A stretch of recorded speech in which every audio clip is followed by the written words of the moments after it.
Chers frères et sœurs en Christ, shalom, shalom, shalom. Nous vous saluons au nom de Jésus-Christ de Nazareth. Moi, c'est votre humble serviteur, le pasteur Elie Mutombo, de l'EJCC Massina sans fil sur Nélo numéro 6. Là, nous sommes dans le cadre de notre grande mission Souper du Royaume. À vous tous qui nous suivez à travers le monde, tâchez à vous abonner massivement pour que vous ayez à temps toutes ces prédications, toutes ces séries d'enseignements. Là, nous voulons ajouter la deuxième partie de notre grand thème que nous avons abordé la semaine passée, qui était la doctrine de la résurrection. La doctrine de la résurrection, deuxième partie. Donc, sans résurrection, on ne parlerait même plus du christianisme.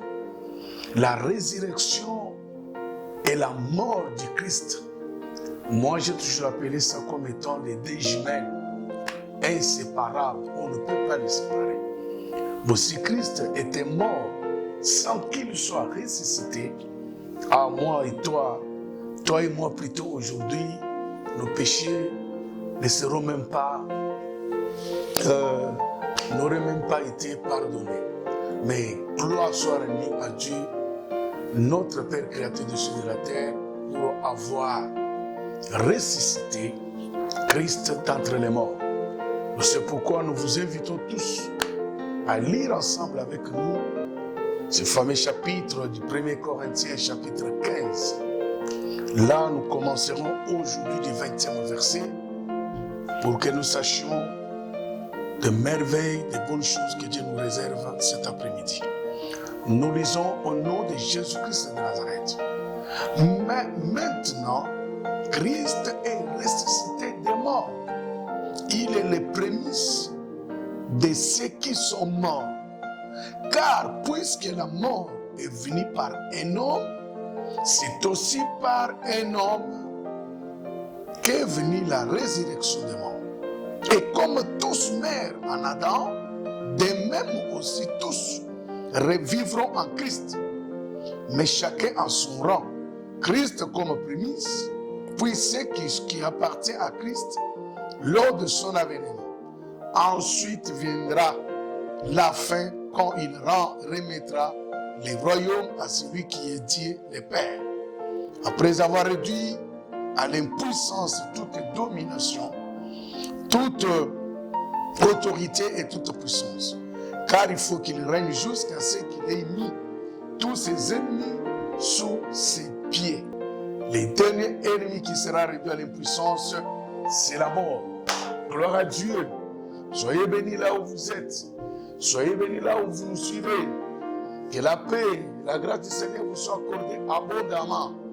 Ici, après que Paul ait constaté les hérésies, les faux enseignements qui sévissaient les églises de Corinthe, Paul est arrivé à une conclusion bien-aimée. La conclusion de Paul était comment?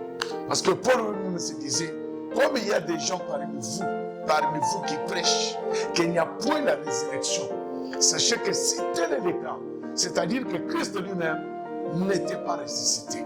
De deux, sachez vous-même que nous demeurons dans nos péchés jusqu'à présent. Troisièmement, sachez-le que nos frères qui sont morts, vraiment, nos frères qui sont morts en Christ ne seront jamais en aucun jour ressuscités. Quatrièmement, ce que vous devez aussi savoir, c'est que notre foi en Christ est vaine. Sans la résurrection, il n'y a pas une foi véritable. Sans la résurrection, il n'y a pas une réelle foi. La foi est fondée sur ces deux aspects, ces deux points cruciaux de la parole de Dieu, qui sont le premier point, la mort de Jésus-Christ, et le deuxième point, sa résurrection. Ce sont les deux jumelles que j'ai évoquées tout au début de mon sermon. Vous devez connaître, vous devez savoir, bien-aimés, que la mort de Christ nous a amené le pardon de nos péchés. C'est-à-dire nous étions des pécheurs, nous étions loin de Dieu, nous étions privés des droits de cité de Jérusalem. Nos noms ne figuraient même pas dans son livre de vie. Mais Quand Christ était mort, là, nous, du moins qui avons cru, nos noms figurent plutôt dans les livres des vies de Christ. Et lorsque Christ est ressuscité, si la mort nous sert pour expier nos péchés, mais au contraire, la résurrection nous sert de la justification. C'est-à-dire, si Christ n'était pas ressuscité, nous ne serons jamais justifiés. Vous savez, nous avons été déclarés justes, bien-aimés. Personne ne pouvait prétendre être juste devant ce grand Dieu-là. Parce que pour être juste, il fallait satisfaire une série d'exigences de Dieu. En l'occurrence, nous parlerons de la loi de Moïse.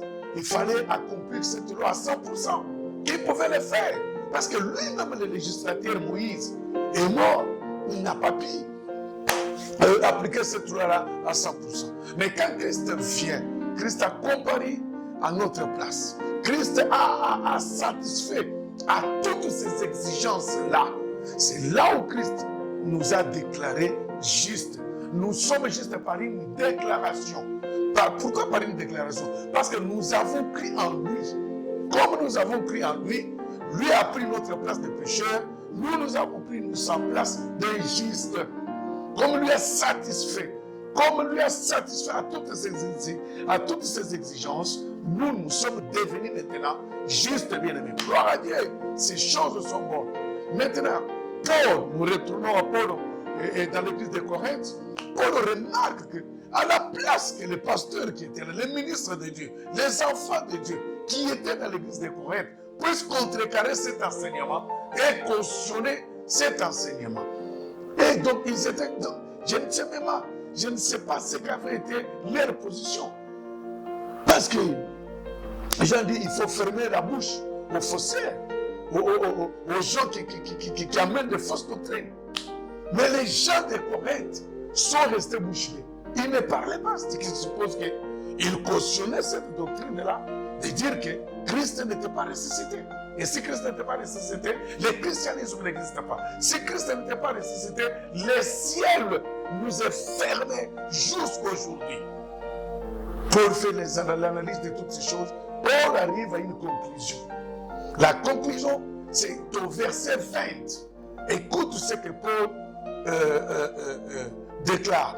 Paul dit ceci. Mais maintenant, vous savez tous, vous qui avez étudié la langue française, lorsqu'on introduit une phrase par mais, ça introduit déjà une opposition. C'est pour dire que, il est égard à tout ce qui précède, malgré tout ce qui avait été dit, malgré cet enseignement-là. Mais moi, je vous dis ceci, mais maintenant là, Christ est ressuscité des morts. Alléluia. Christ est ressuscité des morts. Maintenant Christ est ressuscité des morts. Pourquoi Paul a-t-il fait cette déclaration, bien-aimée? Paul a fait cette déclaration par le fait que lui-même était le témoin oculaire. Bien sûr, on n'a pas vu qui l'a entendu, mais il était l'avorton. Paul, c'est quelqu'un à qui Christ s'est révélé en dernière position. Il y a eu des témoins oculaires, bien-aimés. Christ s'est révélé à Pierre plutôt. Christ s'est révélé à Marie de Magdala. Christ s'est révélé à 500 personnes. Lorsque ce livre des Corinthiens était dans la rédaction, parmi ces 500-là, il y avait encore des gens qui étaient encore en vie, qui pouvaient témoigner. Donc Paul était un témoin oculaire, bien-aimé. Il a vécu ça, il a rencontré lui-même Christ. Il a rencontré Christ, bien-aimé. Ne soyez pas de Thomas. Thomas, Christ était ici. Le Seigneur dit, je ne croirais pas si je n'introduirais pas mon doigt dans ses plaies. Mais les jours suivants, quand Christ est apparu, Thomas a crié. Il a dit, mon Dieu est mon maître. Mon Dieu est mon maître. Tu es mon maître, Rabbi. C'est pour vous dire que, bien-aimé, Paul en arrive à une conclusion. Mais maintenant, c'est pourquoi je m'adresse à quelqu'un. Bien-aimé, ta foi est fondée sur ces deux choses. La mort de Christ et sa résurrection. La mort, c'est parce que cet homme nous a servi d'expier nos péchés. Et la résurrection, c'est elle qui a fait que nous soyons justifiés. Nous sommes justifiés par la résurrection. La résurrection de Christ. Quand Christ est passé par la croix, nous étions avec lui. Nous étions à lui. Nous étions à lui. Christ a condamné les péchés dans le même corps que celui qui avait péché. Dans le même corps que celui qui avait péché. Pour que toi et moi, nous soyons innocentés, nous soyons pardonnés, nous soyons justifiés comme l'indique la Bible.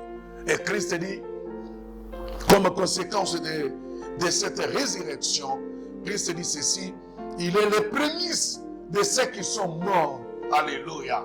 Donc ici, l'apôtre Paul dit, Christ était le prémices de ceux qui étaient morts. Prémices, lorsqu'on parle de prémices, c'est le premier fruit avant la moisson, avant la récolte. Les premiers fruits là.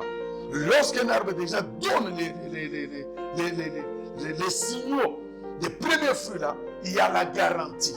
Donc le premier, c'est une garantie que ce qui va suivre sera d'une bonne ou d'une mauvaise qualité. Christ est ressuscité pour garantir ceux qui ne sont pas encore ressuscités, du moins ceux qui ont cru en lui, et vous ressusciterez aussi. Vous ressusciterez aussi. Mais bien qu'il ait dit que Christ était le premier, Christ n'était pas le premier à ressusciter. Avant Christ, il y a eu des gens qui sont ressuscités. Il y en a eu. Vous vous souviendrez de cette femme-là, dans les livres des rois, qui a dit à son mari que tout va bien, alors qu'il avait laissé son fils dans la chambre mort. Quand Élisée est venu, il a ressuscité.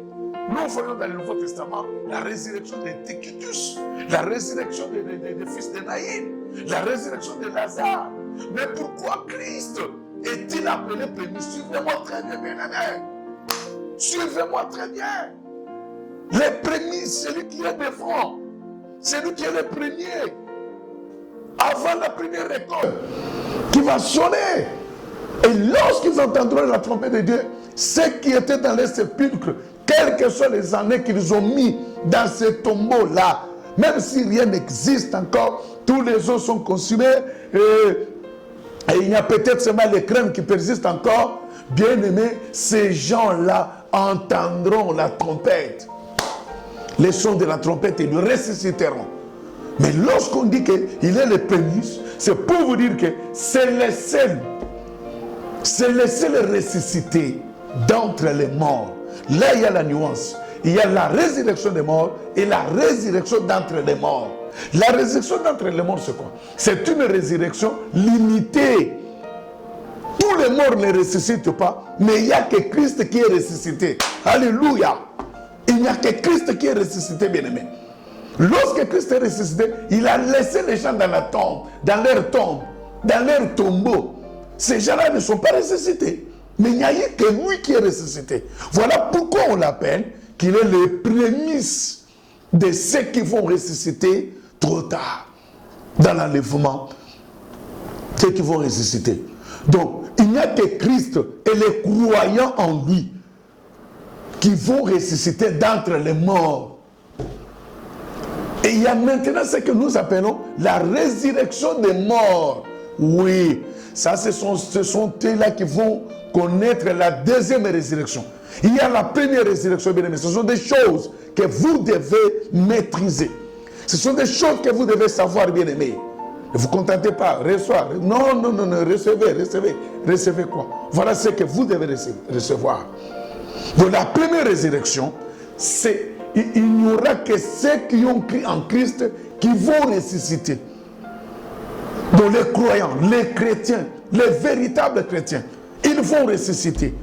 Et ils vont être enlevés dans les nuées pour rencontrer Christ dans les airs. C'est l'église.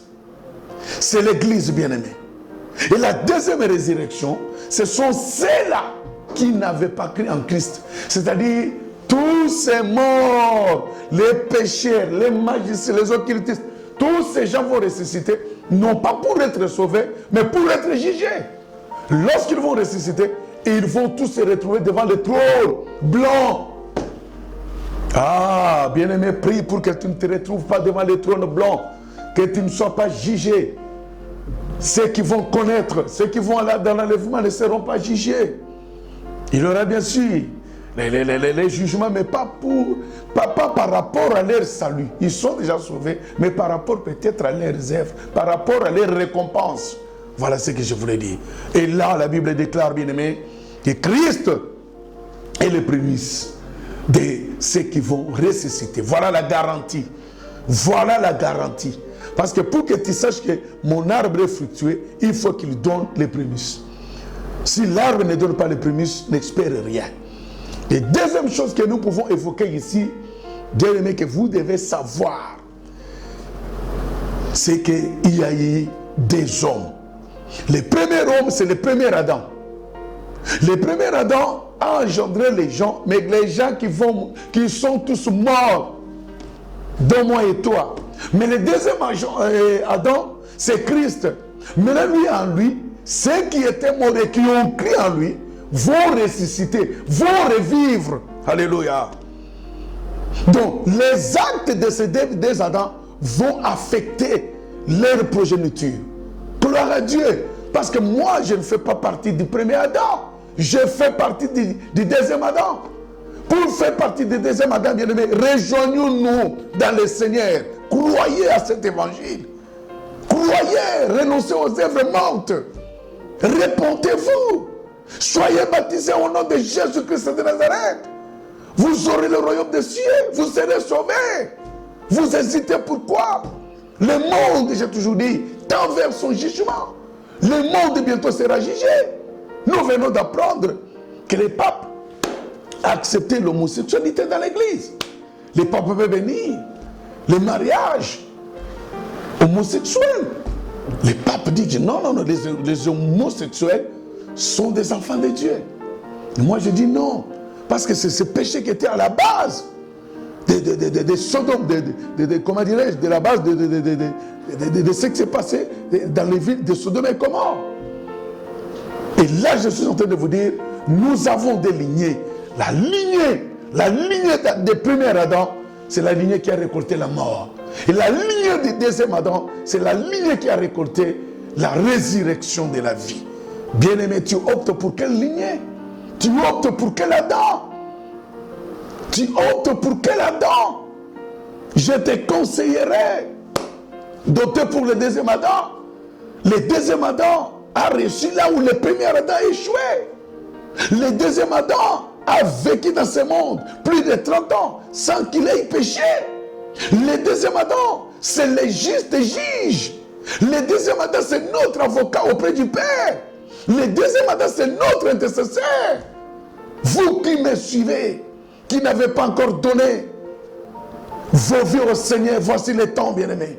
Voilà le temps où je t'ai pris de donner ta vie au Seigneur. Tu attends quoi? Qu'est-ce que le monde te donnera? Qu'est-ce que le monde a de meilleur? Le monde est foutu. Le monde est foutu. Coronavirus a mis tout le monde à genoux. Il y a d'une part ceux qui veulent diminuer la population du monde. Mais qui sont-ils? Alors que la Bible dit, multipliez-vous. Bien-aimé, c'est le temps que tu prépares ton éternité. Tu la passeras où? J'aimerais dire à quelqu'un qu'après cette vie, il y a encore une meilleure vie. Il y a une meilleure vie qu'on ne te trompe pas. Crois au Seigneur, bien-aimé. Accepte Jésus-Christ comme étant sauveur et Seigneur de ta vie. Donne ta vie au Seigneur. Bien-aimé, là où vous êtes, priez avec moi. Je vais prier pour vous. Je vais prier pour vous pour que vous donnez vos cœurs, vos vies au Seigneur Jésus-Christ de Nazareth, l'auteur de la résurrection. Il est ressuscité. Paul nous dit, mais maintenant, quelle assurance apôtre avait pour faire une telle déclaration? C'est-à-dire, Paul était sûr, Paul était convaincu, Paul était sûr de ce qu'il allait dire. Que bien aimé, malgré tout ce qui se rencontre. Vous savez, même dans le livre de Timothée, il y a eu Hyménée, il y a eu Philette qui ont fait aussi cette déclaration que la résurrection des morts, cette histoire-là n'existe pas, c'est cela. Non, bien aimé. Et même aujourd'hui où vous êtes en train de nous vous prêchons ces choses, il y a toujours ces gens-là, des hérétiques, qui amènent toujours des fausses doctrines. La fausse doctrine a pour but de te détourner de la vision céleste. C'est ça le but de la fausse doctrine. C'est ça. Bien-aimés, nous croyons que Christ a été mort et il est ressuscité. Il est glorifié. Il est assis sur le trône de Dieu à la droite du Père en attendant qu'on fasse de ses ennemis son marchepied. Priez avec moi, vous qui m'avez suivi partout dans le monde. Dieu est vivant. Le Jésus que moi j'annonce, c'est un Dieu qui a la vie. C'est un Dieu, le roi de l'éternité. Priez avec moi. Prie avec moi, bien-aimé. Et tu recevras Christ là où tu es. Christ te guérira. Christ te bénira. Vous savez, le fondement, la source de toute bénédiction dans le Seigneur, c'est sa mort et sa résurrection. C'est ça le fondement de toute bénédiction. Les gens cherchent des bénédictions ailleurs. Mais la bénédiction, c'est dans la croyance de cette œuvre ici, qui est la mort et sa résurrection. Priez avec moi, bien-aimé. Mon Dieu et mon roi, j'ai écouté ta parole. J'accepte de donner ma vie à toi, mon Dieu, mon roi, mon sauveur, mon Dieu vivant. Pardonne mes péchés. Sanctifie-moi par ton sang, justifie-moi par le sang qui a coulé sur la croix. Seigneur, je suis dans la joie de me retrouver dans ton royaume, d'être compté parmi tes enfants. Au nom de Jésus-Christ, Amen. Que le Seigneur vous bénisse, que le Seigneur bénisse le monde entier, et en particulier mon pays, la RDC. Au nom de Jésus-Christ, Amen.